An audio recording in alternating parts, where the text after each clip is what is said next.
계신 분들과 함께 인사할까요? 축복합니다. 예, 사랑합니다. 네, 예수님의 은혜가 여러분에게 함께하기를 축원합니다.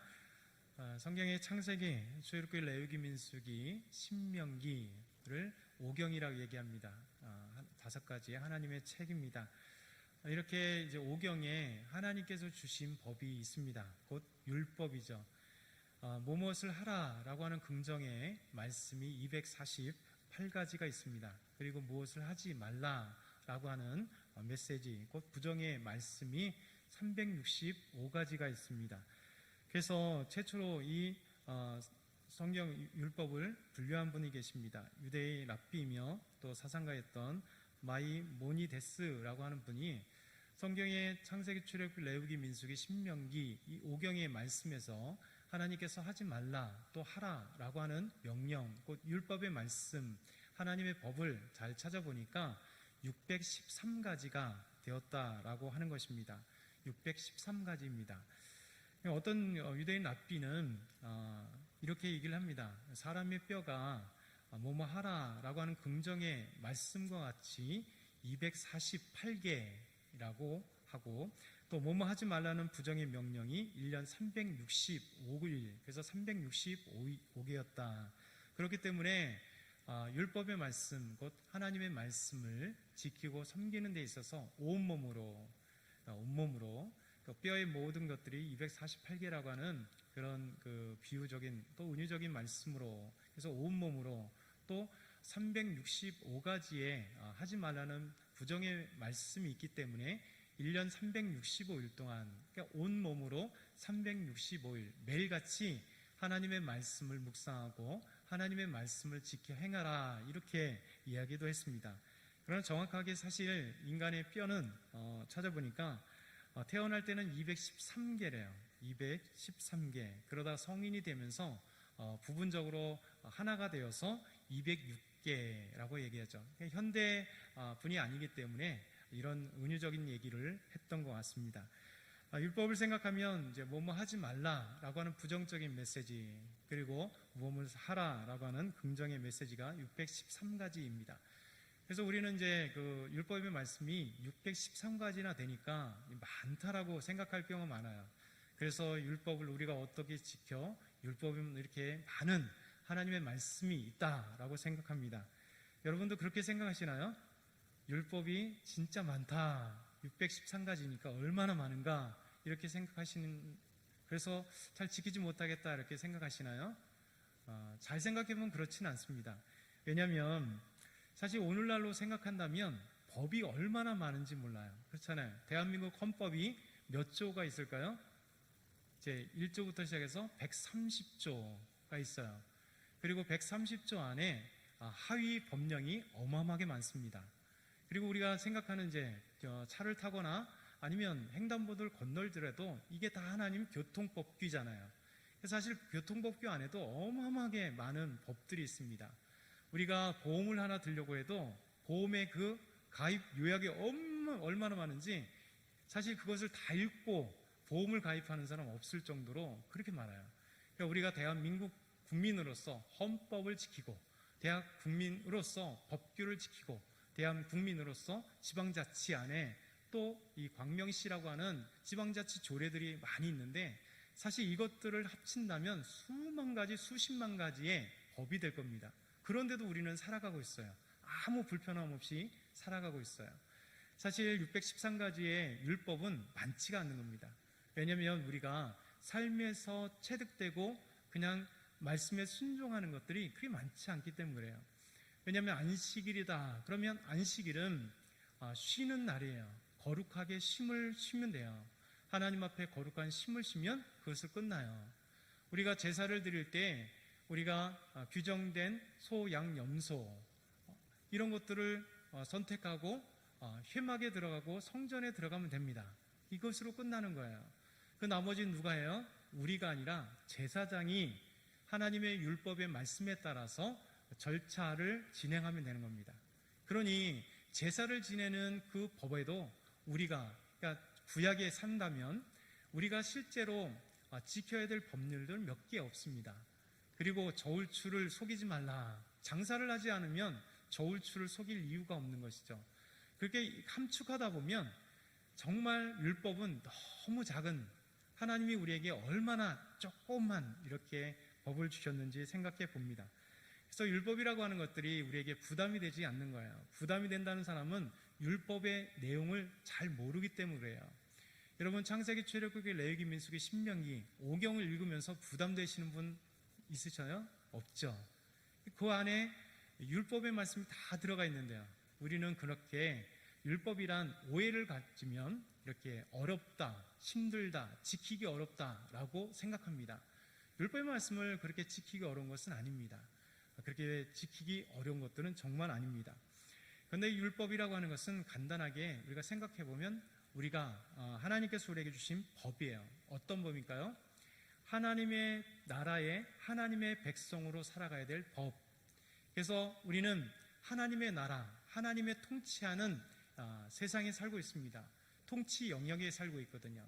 그러니까 하나님을 믿는 사람들은 우리가 대한민국을 살던 미국을 살던 어디에 산들 상관없이 하나님의 온 우주가 하나님의 통치 영역이기 때문에 하나님을 믿는 사람들은 하나님의 나라에 살고 있는 겁니다. 그리고 이제 하나님의 법, 곧 율법의 말씀, 곧 성경의 말씀이 우리 하나님을 믿는 하나님의 백성들의 근간이 되는 법. 그래서 그 말씀을 따라 순종하여 살아가는 사람들이 바로 하나님의 백성들입니다. 그래서 율법을 다른 말로 한다면 율법의 기능, 곧 하나님의 백성들이 하나님의 기준, 하나님의 법에 따라 어떻게 살아가야 될지를 알려주신 것이 율법이에요. 이것이 바로 하나님의 말씀이고 율법입니다. 우리 그리스도인들 마찬가지입니다. 우리 그리스도인들에게도 동일하게 우리가 그리스도인을 살아가는 데 있어서 반드시 규범이 있어요. 법이 있어요. 이것이 바로 성경인 것입니다. 하나님의 말씀이 우리 삶의 기준이 되고 우리가 어떻게 살아가야 될지에 대한 법으로 주신 것입니다. 그래서 성경을 안다는 것은 곧 우리가 예수 그리스도를 통하여 구원받은 하나님의 백성, 그리스도인으로서 어떻게 살아가야 될지를 알게 된다는 겁니다. 또 반대로 얘기한다면 내가 그리스도인으로 어떻게 살아가야 될지를 알기를 원한다면 무엇을 알아야 된다고요? 성경을 알게 됩니다. 그러니까 우리가 성경을 읽기를 하잖아요. 그래서 다 읽으신 분도 있고 못 읽은 분도 계십니다. 상관없습니다. 그러나 열심히 성경을 읽고 그 말씀대로 순종할 때 어떻게 살아야 될지를 알게 되는 거예요. 이 세상에 사단의 노예가 아니라, 사단의 규칙이 아니라, 사단의 규범대로 사는 것이 아니라 이 세상에 살지만 하나님의 나라에서 하나님의 법규, 하나님 말씀대로 순종하며 살아가는 것, 이것이 중요한 것이죠.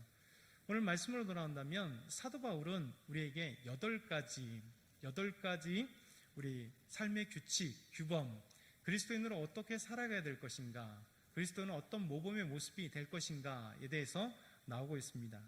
우리 한번 8절 우리 한번 같이 읽어볼까요? 8절 같이 읽겠습니다. 시작. 끝으로 형제들아, 무엇이든지 참되며 무엇이든지 경건하며 무엇이든지 옳으며 무엇이든지 정결하며 무엇이든지 사랑받을 만하며 무엇이든지 칭찬받을 만하며 무슨 덕이 있든지 무슨 기림이 있든지 이것들을 생각하라. 아멘. 사도 바울은 무엇이든지 이렇게 말씀합니다. 무엇이든지 무엇이든지 무엇이든지. 그러니까 그리스도인들은요, 어떤 무엇, 특별한 어떤 누구 아니면 장소, 환경에 따라 변하는 게 아니라 무엇이든지, 곧 언제 어디서 누구에게든 상관없이 모든 영역에서 동일한 가치관을 갖고 동일한 규범을 갖고 동일한 하나님의 말씀을 갖고 사는 사람이 그리스도인이라는 겁니다. 그렇잖아요. 누구든지 아니면 어디에서든지 이것이 특별하다면 교회에서는 열심히 하나님의 말씀에 순종하고 찬양하고 기도하고 예배드리고 막 그리스도인답게 살아가요. 그런데 밖에 나가면, 세상에 나가면 길거리에서든지 아니면 직장에서든지 환경이 다르기 때문에 하나님 말씀을 순종하지 않는다. 그러면 진정한 그리스도인이 아니잖아요. 그래서 사도 바울은 우리에게 언제 누가 무엇이 됐던 어떤 사람에게든 아니면 어떤 환경에든 상관없이 동일한 그런 영역 속에서 동일하게 그리스도인들이 살아가라. 그런데 그것이 8가지의 중요한 삶의 규칙과 규범과 삶이 있다라고 말씀하고 있는 거예요. 그 첫 번째가 뭘까요? 무엇이든지 참됨. 이 참됨이 첫 번째 우리에게 보여주는 겁니다. 사도 바울은 에베소 4장 24절 25절을 보면 이렇게 말씀하죠. 하나님을 따라 의와 진리의 거룩함으로 지으심을 받은 새 사람을 입으라. 그런즉 거짓을 버리고 각각 그 이웃과 더불어 참된 것을 말하라. 이는 우리가 서로 지체가 됨이라. 사도 바울은 우리 그리스도인들, 예수 그리스도를 통하여 구원받은 그리스도인들에게 무엇을 말씀하냐면 하나님을 따라 의와 진리로 거룩함으로 지으심을 입은 새 사람이다. 그러니까 예수 믿게 되면 이제 거짓것, 죄악것 그것을 버려버리고 이제 하나님을 따라서 의와 진리의 거룩함으로 지으심을 새 사람을 입은 사람. 그래서 그리스도인들 새 사람이라 그러잖아요. 새로운 사람, 예적 것은 지나가고 이제 새로운 사람이 된 것. 그래서 그리스도인들이 이렇게 새 사람이 되었대요. 새 사람의 다른 점이 뭐냐면 그 전에 거짓, 그 전에 악함들을 버리고 참된 삶을 살아가는 것입니다. 여러분, 거짓은 참된 삶을 방해하는 죄의 결과예요. 예레미야 17장 9절 10절 보면 이렇게 말씀합니다. 만물보다 거짓되고 심히 부패한 것은 마음이라. 여러분, 우리 마음이 얼마나 거짓되고 부패한지 누가 능히 이를 따르오마는 나 여호와는 심장을 살피며 회부를 시험하고 각각 그의 행위와 그의 행실대로 보응하니라 말씀하십니다. 거짓은 하나님이 보응하신대요. 우리가 정말 죄악 가운데 있는 죄인이잖아요. 그래서 우리 속에 나오는 건 뭐냐면 항상 거짓되고 심히 부패한 것들이 우리 속에 나오는 거예요. 우리는 죄인이었습니다. 그럼에도 불구하고 이 거짓, 죄, 이것들이 바로 예수 그리스도를 말미암아 구원받았고 구원받은 백성들은 새 사람을 입어서 새로운 사람이 된 거예요. 그래서 이제 삶은 거짓되고 부패한 나의 마음에서 나오는 거짓들이 아니라 이 참된 생각, 참된 말, 참된 행동을 통하여 하나님께 영광 돌릴 수 있는 삶이 됐다라고 말씀하고 있는 거예요. 두 번째는요, 경건입니다. 경건은 히브리어로 덕망 있고 위엄이 있고 고상하다 이런 뜻들을 갖고 있어요. 그러니까 경건한 삶, 경건하다라는 것은 바로 덕망 있고 위엄 있고 무엇인가 고상한 사람. 영어도 노블이잖아요. 경건한 사람, 이렇게 우리에게 고상한 세상 사람들과 다른 모습을 갖고 있는 것이 경건이라고 말하는 거죠. 다른 말로 한다면 경박하지 않고 또 제약을 짓지 않는 아름다운 삶의 모습들. 경건의 삶은 우리가 살아가는 것은 다른 게 아니에요. 곧 하나님의 말씀에 순종하여 사는 것이 경건한 삶입니다. 정말 경건한 모습은 어떤 외형적으로 하고 성경책 이렇게 끼고 다니고 그래서 누가 봤을 때 바리새인처럼 경건한 사람이다, 이런 모습이 경건이 아닙니다. 내적으로 하나님의 말씀에 충만하고 하나님의 말씀 따라 순종하는 사람들은 자연스럽게 하나님의 은혜에 지배당하기 때문에 자연스럽게 경건의 모습이 나타나요. 그렇잖아요. 하나님의 말씀에 순종하고 은혜에 충만한 사람이 그 입술 속에 막 더러운 말들이 막 나오고 남을 속이거나 죄악이 가득해서 죄악에 대한 그런 행동들을 하지 않잖아요.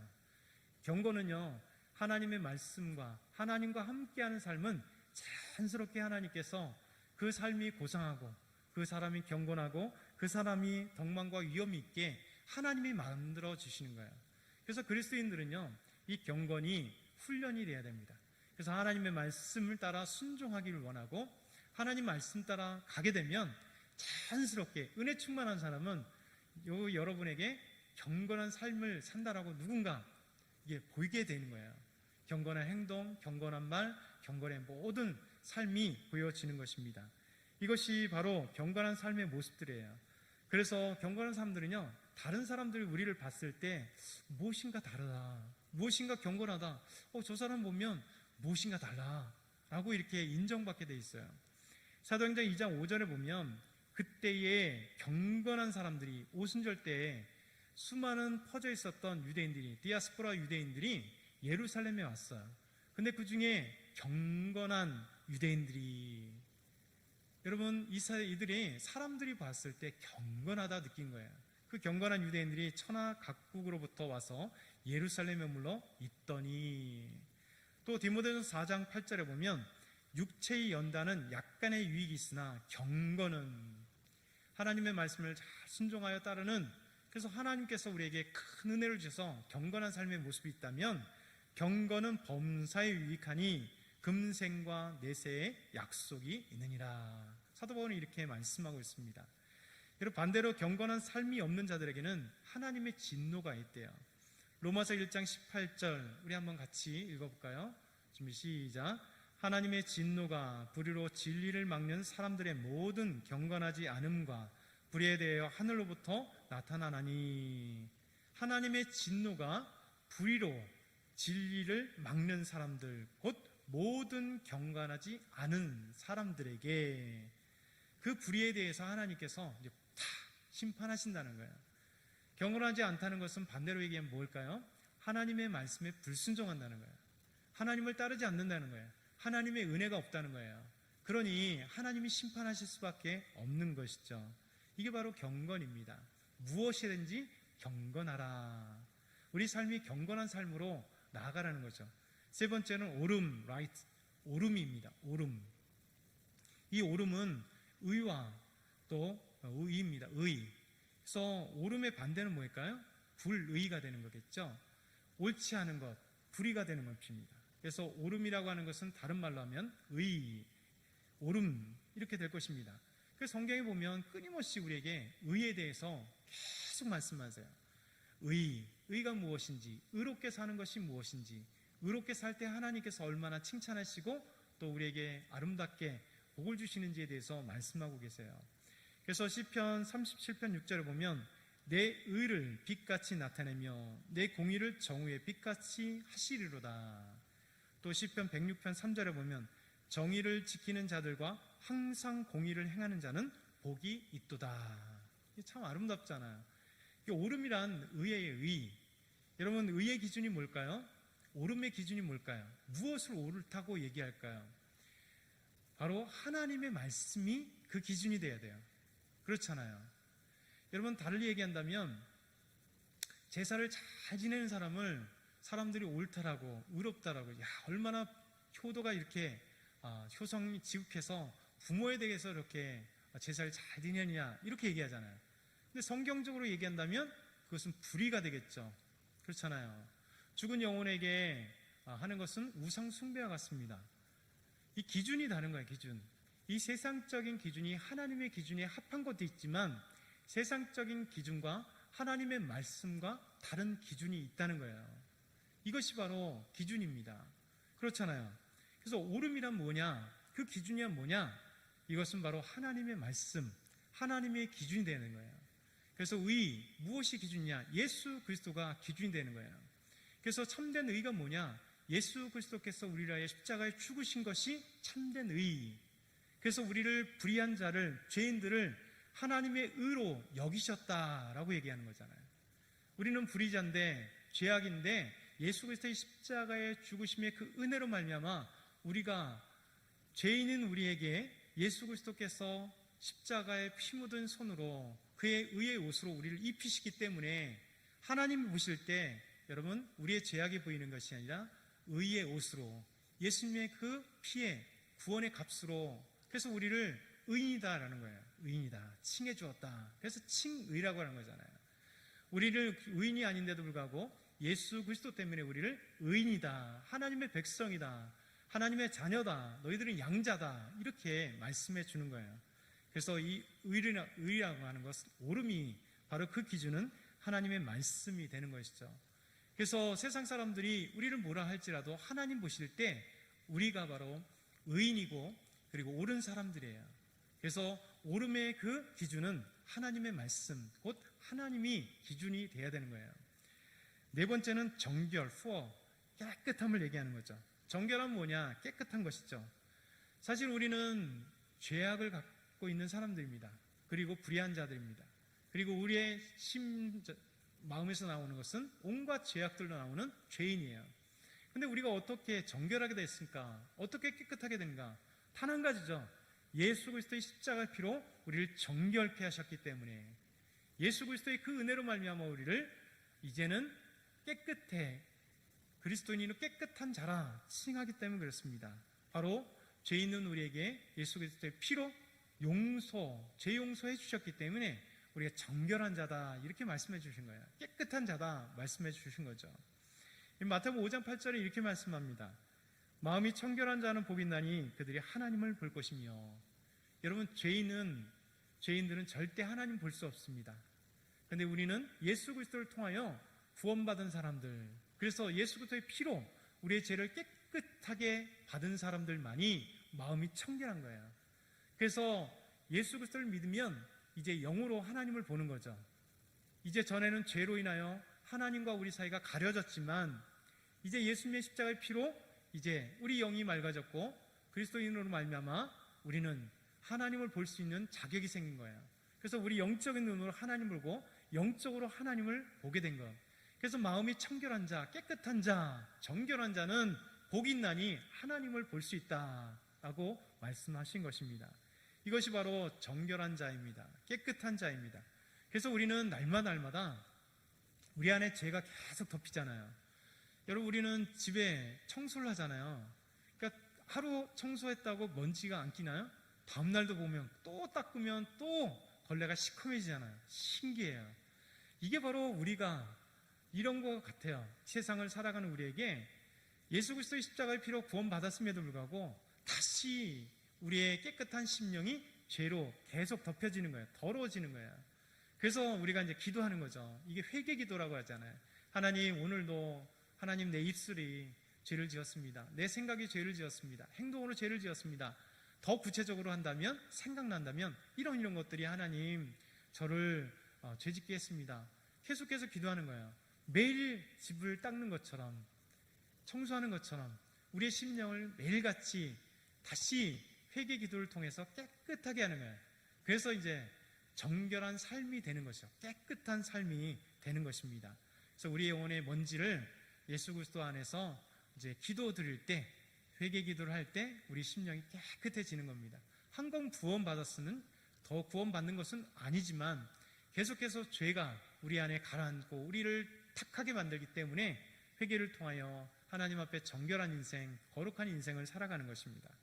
다섯 번째는요, 사랑받을 만하며. 영어로 하면 lovely라고 이렇게 단순하게 써 있어요. 사랑받을 만하며. 참 신기하게요. 죄를 지은 사람들은 사랑을 갈구해요. 사랑을 갈구해요. 여러분, 모든 사람들이 사랑을 갈구하잖아요. 성경적으로 잘 보면, 성경을 통해 보면요, 당연한 겁니다. 왜냐하면 하나님께서 사람을 지으실 때 자기 형상과 모양대로 지으셨어요. 그리고 사람을 지으신 목적이 뭘까요? 사랑하기 위해서. 사랑이란 혼자의 짝사랑이 아니라 서로 간에요. 하나님이 우리를 사랑하시고 우리가 하나님을 사랑하는, 하나님이 자기 형상 가운데 사랑이라는 형상이 우리 안에 있기 때문에 사람은 하나님과 사랑할 수 있습니다. 그래서 그 하나님의 놀라운 사랑, 그 은혜들을 마음껏 누리면서 행복해야 되는 사람이 사람이에요. 하나님이 그렇게 창조하신 것이죠. 근데 문제는 아담 이후에 타락한 인간은 그 하나님의 사랑을 받지 못한다는 거예요. 하나님과 우리 사이가 갈라지고 하나님과 우리 사이에 그 구렁텅이가 있는 거죠. 그러니까 여러분, 사람들은 하나님의 놀라운 사랑을 받아야 풍족한데, 사랑받는 존재로 태어났고 그리고 하나님의 사랑을 받아야 되는데 그 사랑을 못 받는 거예요. 그러니 어떻게 됩니까? 날마다 사랑에 갈급한 거예요. 여러분, 모든 사람들이 사랑에 갈급해요. 여러분, 애완용 개를 왜 키우나요? 강아지가 사랑을 자기에게 주니까 그렇잖아요. 너무 귀엽잖아요. 이게 누군가에게 사랑을 받아요. 남녀 간의 사랑을 통해서 사랑을 받는 거고요. 성적인 쾌락을 통해서 사랑을 받으려고 하고요. 무엇인가 사랑을 받으려고 해요. 그런데 여러분, 사람의 그 사랑이 진정 온전한 사랑인가요? 그렇지 않잖아요. 사랑하다가 싸우고 헤어지고 오히려 원수가 되어서 때로는 죽이는 일까지 벌어지는 게 인간의 사랑입니다. 사랑하는 자녀들도 아무리 사랑하지만 정말 내 몸이 힘들고 아프면 자녀들 오는 것조차 귀찮아해요. 우리 사랑은 한계가 있습니다. 그런데도 불구하고 계속 사람들은 사랑에 목말라 있어요. 이 사랑에 목말라 있는 것은 해결할 방법은 단 한 가지야. 예수 그리스도를 통하여 우리를 지으신 하나님을 만나는 거예요. 하나님을 믿게 되는 겁니다. 그래서 하나님의 놀라운 사랑을 받게 되면 이제는 사랑이 충만하게 되는 겁니다. 여러분, 요한복음 3장 16절과 17절 잘 아는 말씀입니다. 하나님이 세상을 이처럼 사랑하사 독생자를 주셨으니 이는 그를 믿는 자마다 멸망하지 않고 영생을 얻게 하려 하심이라. 하나님이 그 아들을 세상에 보내신 것은 세상을 심판하려 하심이 아니요 그로 말미암아 세상이 구원을 받게 하려 하심이라. 그럼 예수님을 통해서 우리가 구원받았어요. 그 이유가 뭘까요? 하나님의 사랑을 받기 위해서. 요한일서 4장 10절에도 이렇게 말씀합니다. 사랑은 여기 있으니 우리가 하나님을 사랑한 것이 아니요 하나님이 우리를 사랑하사 우리 죄를 속하기 위하여 화목제물로 그 아들을 보내셨습니다. 하나님이 먼저 우리를 사랑하시기 위하여 예수님을 십자가에 못 박아 죽이신 것입니다. 화목제물이 되기 위해서. 하나님과 우리 사이가 화목하기 위해서. 화목제물이 그거잖아요. 그래서 예수님의 대속의 죽음도 있지만 예수님은 화목제물이에요. 하나님과 우리 사이를 화해시키기 위해서. 그래서 에베소 2장에 보면 중간에 막힌 담을 허셨다라고 말씀하세요. 예수님이 십자가에 죽으실 때 어떤 일이 벌어졌는가요? 성소와 지성소 사이의 휘장이 위로부터 아래로, 곧 하나님이 찢어버린 거죠. 우리는 하나님 앞에, 지성소 앞에 나갈 수 없었습니다. 모든 사람은 나갈 수도 없었고, 특별히 선택받은 대제사장이 1년에 한 번 7월 15일 속죄일에, 대속죄일에 지성소에 들어가 모든 이스라엘의 죄악을 그곳에서 용서받고 하나님을 만날 수밖에 없었던 그 거룩한 장소, 하나님이 임재하신 장소, 누구나 죄가 있다면 그곳에서 대제사장일지라도 죽임을 당하는 장소, 우리로 보면 무서운 장소잖아요. 은혜의 장소긴 하지만, 그러나 예수 그리스도의 제물로 말미암아 이제 그 막힌 담이 헐어진 거예요. 휘장이 위에서부터 아래로 찢어져서 하나님이 찢으셔서 이제 하나님과 우리 사이가 언제든지 만날 수 있어서, 그래서 히브리서의 말씀에 그의 피로 말미암아 담대히 하나님의 은혜의 자리, 시온 그 좌로, 은혜의 보좌로 나아갈 수 있다라고 말씀하신 것이 그 은혜입니다. 여러분, 이것이 바로 하나님의 은혜예요. 죄로 갈라졌던 우리에게, 사랑에 그래서 목말랐던 우리에게 하나님 우리에게 언제든지 사랑을 주시고 창조하셨던 그 사랑의 목적대로 우리를 사랑하시고 그 사랑을 주는 거예요. 그러니 하나님의 사랑을 받은 사람은요, 은혜가 충만한 사람입니다. 은혜가 충만한 사람은요, 교회 안에서 성도를 많이 사랑해요. 여러분, 은혜 충만한 사람 사랑하잖아요. 이 사랑은 하나님을 온전히 받는, 하나님의 사랑을 풍부하게 받은 사람이 은혜 충만한 사람이에요. 그러니까 은혜 충만한 사람은 막 섬김에 앞장서잖아요. 근데 은혜 없는 사람은 어떻게 돼요? 하나님의 사랑을 못 받는 사람은요, 다시 원상태로 가는 거예요. 타닥타닥. 마치 이렇게 우리가 밥을 하고 나서 누룽지 알잖아요. 누룽지는 이제 물기가 없잖아요. 그러니 그걸 긁으려면 어떻게 해요? 팍팍. 은혜가 없는 사람들은 내 사랑을 줘야 하니까 나도 사랑이 갈급하고 없는데 이걸 주려고 하니까 억지로 사랑을 주는 거죠. 억지로 봉사하는 거죠. 그냥 탁탁 긁어갖고 억지로 주는 거예요. 근데 먹는 사람들은 누룽지 딱딱하잖아요. 맛있긴 하지만 딱딱하잖아요. 근데 하나님의 사랑이 풍성하면 맛있는 밥, 촉촉한 밥 바로 해서 그 밥을 먹는 것처럼 너무 맛있고 너무 행복하고, 섬기는 사람도 행복하고 섬김을 받는 사람도 행복하는 거예요. 이게 바로 사랑받을 만하며, 우리 그리스도인들은 사랑받는 삶의 모습인 거예요. 여섯째는요, 칭찬받을 만하며. 칭찬받는다는 건 좋잖아요. 칭찬받는다는 건 다른 사람이 인정해 준다는 거예요. 그렇잖아요. 우리 김성근 집사님 오늘 기도했는데 많은 분들이 칭찬하시잖아요. 우리 도윤이 생각하면서 이게 뭐 이렇게 우리 애들 얼마나, 보경이 얼마나 예쁘게 학생부에서 예배드리고 기특해요. 이게 칭찬을 만난다는 것은 인정한다는 거예요. 인정한다는. 그렇잖아요. 교회 안에서 칭찬받는 믿음의 생활하는 사람, 또 밖에서 그리스도인들이 인정받는다는 것은 되게 중요합니다. 그래서 사도를 뽑을 때도 11사도에 다시 한 사도를 뽑을 때 사도행전 6장 3절을 보니까, 형제들아 너희 가운데 성령과 지혜가 충만하여 칭찬받는 사람 7을 택하라. 우리가 이 일을 그들에게 맡기리라. 여러분, 사도 한 사람이 비었습니다. 가룟 유다. 그를 다시 채울 때 뭐 한 사람이요? 성령과 지혜가 충만한 사람, 그러나 칭찬받는 사람. 고넬료도 마찬가지입니다. 유대 온 족속에게 칭찬을 받는 사람. 사도행전 10장 22절에 보면 그들이 대답하되 백부장 고넬료는 의인이요 하나님을 경외하는 사람이라. 유대 온 족속이 칭찬하더니 그가 거룩한 천사의 지시를 받아 당신을 그 집으로 청하여 말을 들으러 하느니라 한데. 온 유대 족속들이 고넬료, 백부장이었던 고넬료를 칭찬했더라. 여러분, 그리스도를 섬기는 사람도 칭찬을 받아요. 로마서 14장 18절, 이로써 그리스도를 섬기는 자는, 예수님을 섬기는 자는 하나님을 기쁘게 하며 사람에게도 칭찬을 받는다. 우리 그리스도인들이 이렇게 은혜 받는 사람, 하나님 잘 섬기면요, 사람들이 칭찬하게 돼 있어요. 그러니까 칭찬에 야속하면 안 돼요. 서로 칭찬해 줘야 돼요. 예배를 드리면 여러분을 칭찬해주고, 섬기는 여러분을 칭찬해주고, 세상 가운데서도 그리스도 하나님의 말씀을 따라 순종하는 모든 사람들을 참 기특하다, 정말 대단합니다, 칭찬합니다. 이 어렵고 힘든 이 사회에 하나님 말씀에 순종하려고 하는 게 얼마나 귀하고 귀한지, 그래서 서로 칭찬하는 게 중요합니다. 마지막으로 7번째, 8번째는요, 덕과 기림. 간단하게 하면 덕은 우리가 생각하는 덕보다는 excellent, 그러니까 그리스도로 본다면 그냥 탁월함이라고 하는 것이 더 적당하다, 이렇게 말씀합니다. 그 기름은 칭찬, 앞에도 칭찬이지만 칭찬, 이것이 그리스도인의 삶의 모습이에요. 그래서 그리스도인 사도 바울은 8가지 우리가 규범, 그리스도의 삶의 모습들이 우리 안에 있어야 된다라고 말씀하는 거죠. 그러면서 이것이 혼자만 있느냐? 그게 아니에요. 오늘 9절에 보니까 너희는 내게 배우고 받고 듣고 본 바를 행하라. 그리하면 평강의 하나님이 너희와 함께 계시리라. 여러분, 사도 바울은 너희는 내게 배우고 받고 듣고 본 바를 행하라. 무슨 얘기일까요? 빌립보 교회 성도에게 이 귀한 진리의 말씀, 그리스도인의 삶의 모습들, 그 규범들을 가르쳤다는 거예요. 그리고 삶의 모습으로 보였다는 거예요. 모범을 보였다는 거예요. 우리는요, 말씀을 배워야 됩니다. 그리고 말씀을 잘 순종하고 믿음대로 살아가는 그분들을 향하여 우리가 본받아야 되는 거예요.